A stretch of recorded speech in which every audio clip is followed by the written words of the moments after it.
Audiobook A Raiz de Rejeição. Capítulo 9. Manipulação e controle. A definição para a palavra manipulação no dicionário Webster é: manobrar ou influenciar de forma astuta ou errônea, controlar ou conduzir de forma hábil para um proveito pessoal. Controlar alguém é pecado. Esse é um tipo de feitiçaria. Não estou dizendo que se você controla alguém é um feiticeiro ou está possesso, mas o controle é um princípio da feitiçaria. Satanás opera por meio da manipulação e do controle. Deus quer orientá-lo e guiá-lo. Ele o controlará somente se você continuamente lhe der permissão para fazê-lo. Cada vez que Deus me diz: Joyce, quero que você faça isso, digo: Senhor, concordo.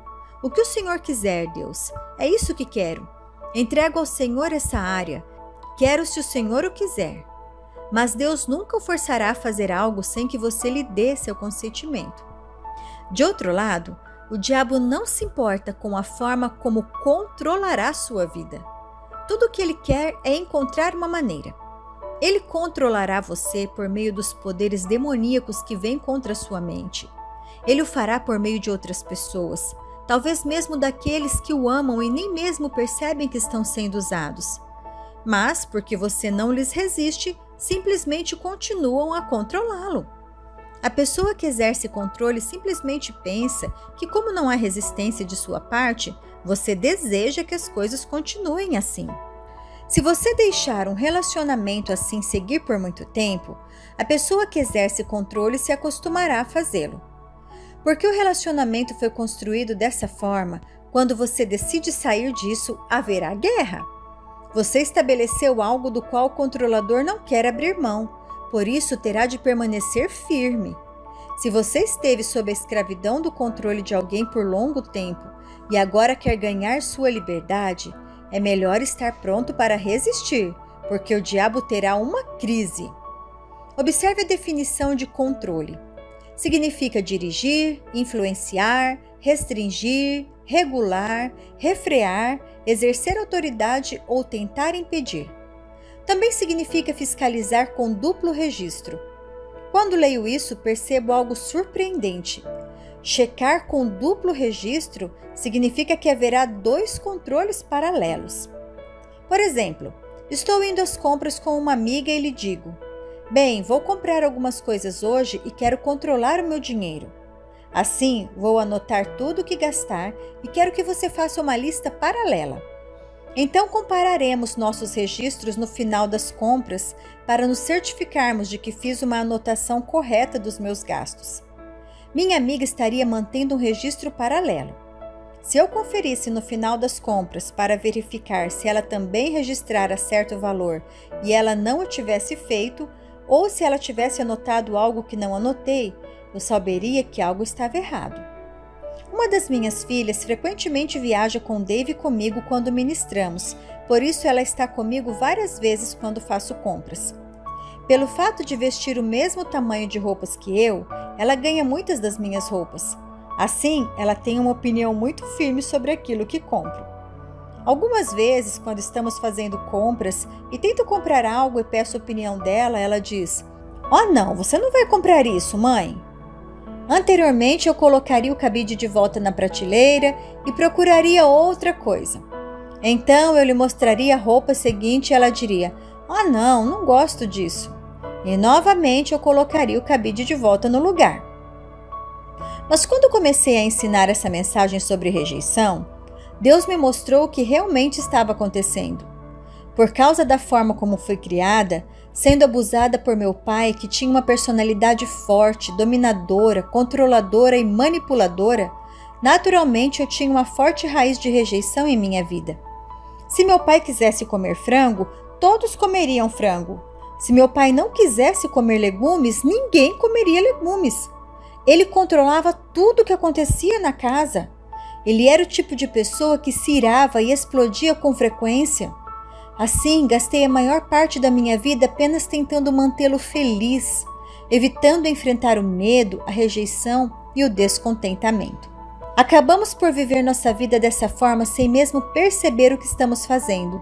E não precisa de o diabo nos controlar totalmente, porque ele pode facilmente usar outras pessoas para fazê-lo por ele. Uma pessoa que nem mesmo tem qualquer mau intento na mente. Minha filha não estava tentando me controlar, ela estava dando sua opinião. Eu estava deixando a opinião dela me controlar por causa da raiz de rejeição. Haverá momentos em que o diabo tentará controlar você por intermédio de uma pessoa realmente controladora, o que é outro problema. Não direi que o diabo não criará situações para colocar essas pessoas em sua vida, porque ele certamente o fará. Muitas vezes, aqueles que têm um terrível medo de rejeição se casam com alguém com uma vontade forte. Creio que Deus os coloca juntos. Sabe por quê? Porque você nunca vencerá o medo do homem se não for forçado a confrontá-lo e a enfrentá-lo. Se você sempre procurar por alguém que não o rejeite e sempre disser: "Não me faça isso, não me faça sofrer", você realmente estará dizendo: "Não quero confrontar o problema, não quero lidar mais com isso, apenas estarei junto de pessoas mansas, doces, ternas, amorosas, que nunca me darão problemas." Mas isso não funcionará. Cedo ou tarde, para vencer o medo, você terá de resistir a alguém. Talvez seja um chefe, um amigo, um cônjuge ou um filho. Muitas pessoas que têm uma raiz de rejeição têm filhos com vontade determinada. E a menos que ela lide com seus próprios medos, seus filhos a controlarão. Eu tinha um medo terrível de desagradar aos outros e fazer as pessoas ficarem iradas. Por isso sempre tentava manter todos satisfeitos. Eu simplesmente queria manter todos felizes. Não queria que alguém se desapontasse comigo. Eu tentava arduamente ser perfeita e viver minha vida de tal forma que ninguém encontrasse algo errado em mim, pois assim não me rejeitariam. Eu não teria que experimentar essa dor. Receber esse ensino de Deus realmente abriu meus olhos. Quando percebi a verdade, comecei a levar este conhecimento em minhas compras com minha filha. Percebi que ela realmente não se importava com o que eu comprava. Ela é uma filha muito boa e submissa, e tudo o que eu deveria fazer era dizer-lhe: "Bem, gostei, por isso vou comprá-lo." E ela teria dito: "Está bem." E tudo terminaria assim.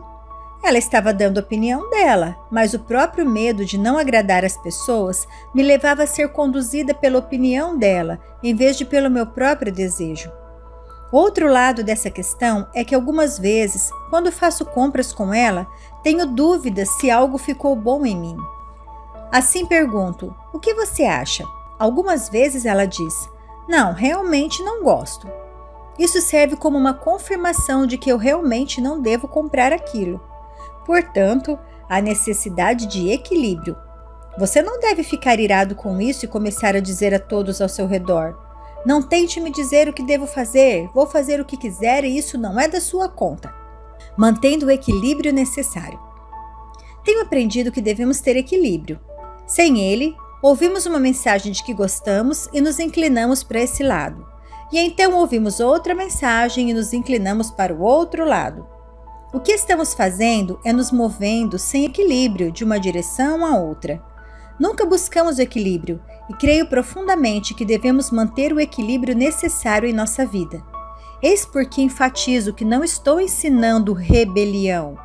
Não estou dizendo que nunca devemos ouvir a opinião dos outros ou que nunca devemos tentar agradar as pessoas. Certamente queremos manter as pessoas felizes, se pudermos. Algumas vezes faço coisas para ver meu marido feliz porque eu o amo. Mas se eu fizesse essas coisas por causa da manipulação ou controle, odiando o que estava fazendo, sentindo que aquilo não era vontade de Deus ou interiormente ressentida, eu estaria desobedecendo a Deus. Se eu tentasse agradar a Dave, mas uma guerra secreta estivesse explodindo dentro de mim, isso causaria grandes problemas em minha vida e em meu casamento. Por muito tempo em minha vida, permiti que outros mantivessem um registro paralelo para mim. Em outras palavras, eu começava a fazer algo e imediatamente procurava um olhar de aprovação. Estava secretamente dizendo: "Está bom para você?" Não é errado esperar a aprovação de alguém ou obter um olhar de aprovação ocasionalmente, mas é errado quando você começa a desmoronar se não obtiver tal coisa. Desafio a começar a resistir a algumas das coisas às quais você tem se dobrado, porque dobrar-se o faz infeliz, a menos que seja dobrar-se diante de Deus. Romanos capítulo 8, verso 2 diz: Pois a lei do Espírito da vida, que está em Cristo Jesus, a lei do nosso novo ser, me libertou da lei do pecado e da morte. Estive meditando sobre esse versículo por muitos anos antes de compreendê-lo. Você sabe o que diz Romanos 8:2? Se eu deixar sua opinião tornar-se lei para mim, então estarei vivendo debaixo da lei do pecado e da morte. Isso é pecado para mim porque não estou seguindo o Espírito. Pecado produz morte em mim. Não estou dizendo que vou cair prostrada e morrer, mas sofrerei as coisas relacionadas com a morte. Isso matará a minha alegria. O ladrão vem somente para roubar e matar e destruir, mas Jesus disse: Eu vim para que vocês tenham e desfrutem da vida. João 10, verso 10.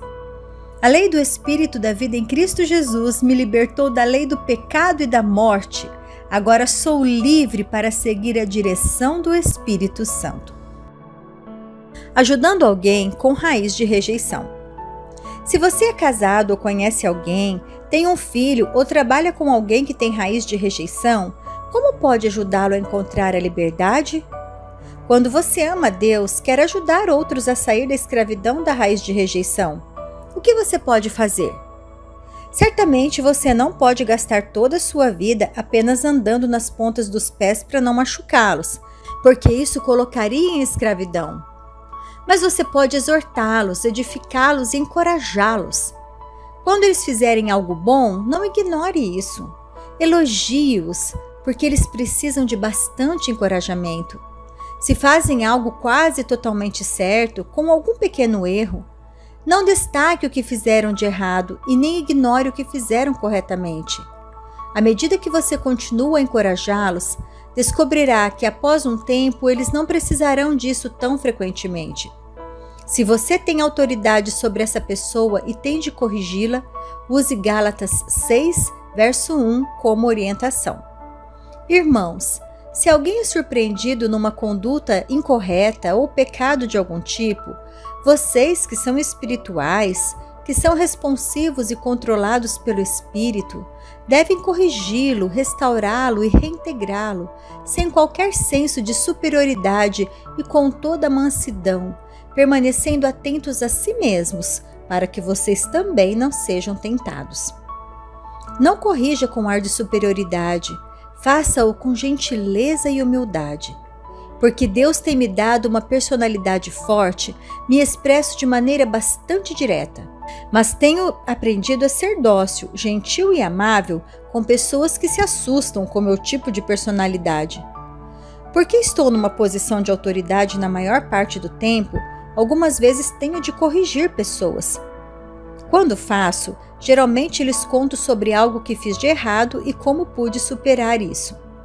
Todos nós fazemos coisas erradas, e essa pessoa a quem dirijo precisa saber que não é um caso isolado.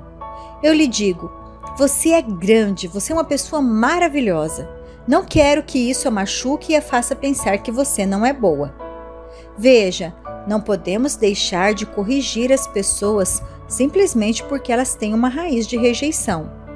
Mas podemos abordá-las com amor e atentarmos para nunca nos aproveitarmos delas por causa de suas fraquezas. Manter o equilíbrio é muito importante e Deus tem todas as respostas.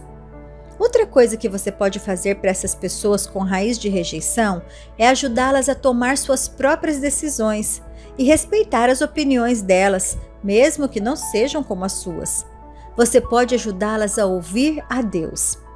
A pessoa com esse tipo de problema tende a vir a você cada vez que estiver por perto e perguntar: o que você acha que devo fazer? Diga-lhe: bem, penso que você deve ouvir a Deus. Creio que você pode ouvi-lo. Se ela perguntar novamente o que você pensa que deveria fazer, então diga: bem, você me dirá o que pensa que Deus está dizendo, e então lhe direi o que penso. Se ela disser: bem, eu penso que Deus está dizendo isso e isso e isso, Na maior parte das vezes, esse será o caminho certo para elas. Pode não ser exatamente o que você faria, mas você pode encorajá-la e dizer: bem, provavelmente eu não faria dessa forma, mas penso que é bom para você. Você é uma pessoa que pode ouvir a Deus e ser dirigida por Ele. Veja, há muitas formas de ajudar as pessoas que têm uma raiz de rejeição. Deus o guiará pelo seu espírito se seu desejo é ajudar. Resistindo à tentação de ser um controlador. Não poderia terminar este livro sem dizer algumas coisas para aqueles que podem estar tentando controlar alguém. Por que as pessoas tentam controlar as outras? Medo de ser ferido é uma razão. Fui ferida tantas vezes em minha vida que imaginava que se estivesse no controle de tudo o que acontecesse, ninguém poderia me machucar. Realmente operei em ambos os lados desse problema. Por causa do medo da rejeição, frequentemente permitia que outros me controlassem. E por causa do medo de ser ferida, eu tentava controlá-los. Vivia atrapalhada e confusa, e somente a graça e a misericórdia de Deus e o poder e a instrução da sua palavra puderam me libertar. É fácil desejar ser livre de permitir que outros nos controlem, mas é um pouco mais difícil desistir de controlar outras pessoas se você caiu nessa armadilha. Pessoas que são controladoras e manipuladoras são problemáticas e inseguras. Elas podem parecer ser fortes, mas realmente vivem com grande temor. Pessoas que são realmente fortes são capazes de deixar outros serem livres. Creio que muitos controladores são tão inseguros sobre si mesmos e suas decisões que se sentem melhores quando conseguem que todos façam a mesma coisa que eles fazem. Além de o medo e de a insegurança serem a raiz do controle, também devemos saber que o diabo busca trabalhar por meio de pessoas com personalidade forte. Pode não haver nada errado com essas pessoas, exceto que elas nasceram para liderar e ter personalidade forte. Elas são dotadas para manter as coisas funcionando na direção certa, motivar e levar as pessoas a prosseguir. Isso é ótimo, exceto que Satanás se deleita em nos enganar e tomar as maiores habilidades que Deus nos dá para tentar usá-las contra nós e contra outras pessoas. Ele tenta nos tirar do equilíbrio. Não somente tive problemas por ser abusada, mas também por ter uma personalidade muito forte. Deus me ungiu para a liderança. Contudo, tive de aprender a diferença entre liderança, controle e manipulação. Tive de aprender a guiar as pessoas ao lugar onde Deus queria que fossem e onde elas desejassem ir, e não onde eu queria que fossem ou fizessem aquilo que eu queria que fizessem. A maior parte dos meus problemas vinha do medo e da insegurança em minha vida por causa do abuso e da rejeição, mas parte disso também vinha da minha própria personalidade.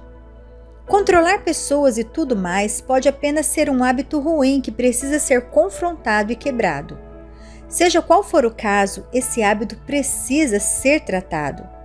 Não é a vontade de Deus que as pessoas se controlem. Tive de aprender que isso era pecado e que de forma alguma agradava a Deus que eu controlasse e manipulasse os outros ou os coagisse a fazer as coisas do meu modo. Se você tem caído em armadilha por permitir que esses espíritos controladores operem em sua vida, encorajo-o a começar imediatamente a libertar as pessoas e a resistir à tentação que esses espíritos trazem. Quando uma pessoa foi controlada ou é uma controladora, os espíritos envolvidos entrarão em batalha, mas seu desejo para operar na santidade nos caminhos de Deus prevalecerá. Resista ao diabo com a palavra, o nome e o sangue de Jesus. A palavra de Deus tem poder em si mesma e é uma espada de 2 gumes com a qual combatemos o inimigo. O nome de Jesus tem todo o poder investido nele. No nome dele, oramos e fazemos nossa petição a Deus, o Pai, e firmemente resistimos ao inimigo. Há poder no sangue do Cordeiro. Pela fé, podemos aplicá-lo em nosso favor e nas situações que enfrentamos e experimentaremos libertação. Apocalipse capítulo 12, verso 11 diz: E eles o venceram, derrotaram, por meio do sangue do Cordeiro e através do pronunciamento do seu testemunho. Você não foi criado para ser controlado ou ser um controlador. Ambos trazem miséria. Não somente uma pessoa está em escravidão quando permite que outros a controlem, mas também quando necessita estar no controle.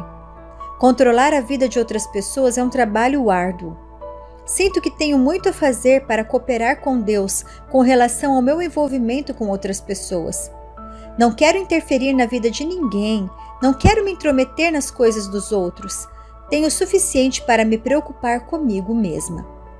Se alguma dessas áreas estão fora de equilíbrio em sua vida, precisam ser reconciliadas. Isso significa trazê-las de volta ao lugar em que deveriam estar antes que o engano de Satanás entrasse em cena. Um grande versículo das Escrituras que gostaria de deixar com você é Colossenses capítulo 1, verso 20. E Deus propôs que pelo serviço e intercessão dele, o Filho, todas as coisas fossem completamente reconciliadas consigo mesmo, seja na terra ou no céu, para através dele, Jesus, o Pai, fazer a paz por meio do sangue da sua cruz. Todas as áreas de sua vida que estão fora de ordem podem ser reconciliadas por intermédio de Jesus Cristo e da obra que ele realizou na cruz. Comece a crer nisso.